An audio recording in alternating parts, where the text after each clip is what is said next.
अज असी साईं सालिम मोहम्मद ब्रह्माणी सरदार जेके आहिनि उनजे ज़िंदगी जे बाबति ॻाल्हाईंदासीं।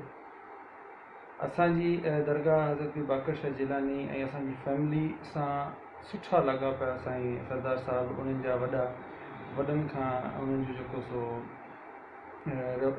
साथ ऐं उन्हनि जो रिश्ता हलंदा था अचनि। ऐं सरदार सालिम मोहम्मद ब्रह्माणी हिकु उहो सरदार, वाहिद हिकिड़ो उहो सरदार आहे कोहिस्तान में जिन पंहिंजे राज्यनि खे गॾु रखियो, उन्हनि खे राज्यनि खे वधीक अहमियत ॾिनी बनिस्बत हितां हुतां जे ॿियनि माण्हुनि खां।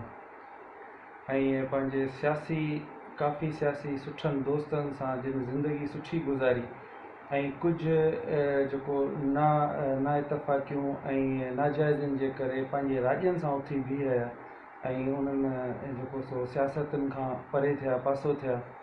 ऐं उन्हनि जी जेको पंहिंजे राज्यनि जे करे जेके जफ़ाकशियूं महिनतूं थियल आहिनि उहे हिन सॼे कोहिस्तान में कंहिंखां बि लिकल न आहिनि।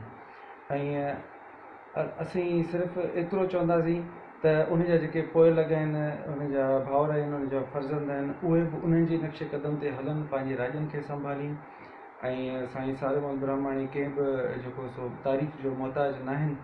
ऐं हुननि खे क्लासिकल वॾेरो चयो वेंदो हो त उहो इन करे छो जो हूअ पोइट्री, शेरो शाइरी ऐं अदबी सिस्टम में हू वधीक जेको सो इंट्रस्ट वठंदा हुआ।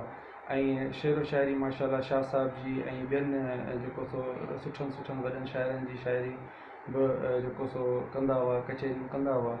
ऐं हू मशहूरु हुआ त जेको हुननि पंहिंजे राज्यनि में अमूमन कणकुनि जी सीज़नूं अचनि थियूं या बसर जी सीज़न अचे थी त उन में हू ग़रीबनि खे एतिरो ख़ैरात ॾींदा हुआ जंहिंजी का इंतिहा कोन्हे ऐं पंहिंजनि राज्यनि खे संभालींदा हुआ।